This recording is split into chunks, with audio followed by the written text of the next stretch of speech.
बहुत समय पहले की बात है। एक विशाल और भव्य मंदिर था।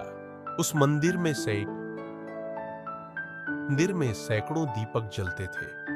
कुछ बड़े, सुनहरे और तेल से भरे हुए, जिनकी लौ बहुत ऊंची उठती थी, और कुछ छोटे, मिट्टी के, जो कोने में पड़े रहते थे और जिनकी लौ मुश्किल से टिमटिमाती थी।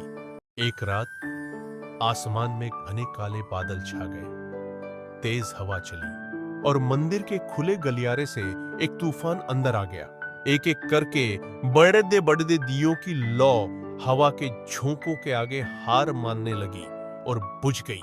तेल की कमी नहीं थी, पर शायद उनमें तूफान का सामना करने की हिम्मत कम थी। मंदिर के मुख्य पुजारी ने यह देखा और वह हैरान रह गए। ओह, अगर ये बड़े दिए नहीं टिक पाए तो अब क्या होगा, उन्होंने सोचा।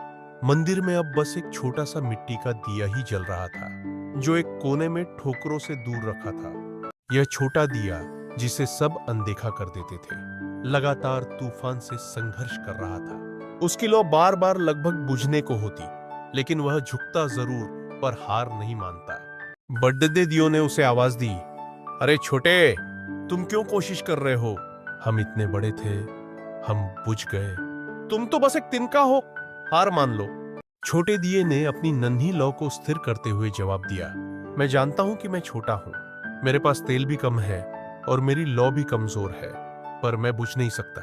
मैं यह नहीं सोच रहा कि मैं अकेला हूं। मैं बस इतना जानता हूं कि जब तक मैं जल रहा हूं, तब तक मेरे आसपास की दुनिया में रोशनी बाकी है। अगर मैं बुझ गया तो मंदिर में पूरी तरह से अंधेरा हो जाएगा। छोटे दिए की यह बात सुनकर पुजारी की आंखों में चमक आ गई। उन्हें एहसास हुआ कि साकार होने का आकार से कोई लेना देना नहीं है, यह तो इच्छा शक्ति पर निर्भर करता है।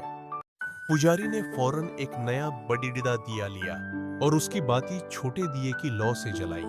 फिर दूसरा, फिर तीसरा। देखते ही देखते कुछ ही मिनटों में पूरा मंदिर फिर से रोशनी से झिलमिला उठा। यह सब उस एक छोटे से न बुझने वाले दिए की वजह से हुआ। दोस्तों, यह कहानी हमें सिखाती है कि आप कितने बड़ी डीप हैं, यह मायने नहीं रखता। आपकी इच्छा शक्ति कितनी मजबूत है, यह मायने रखता है।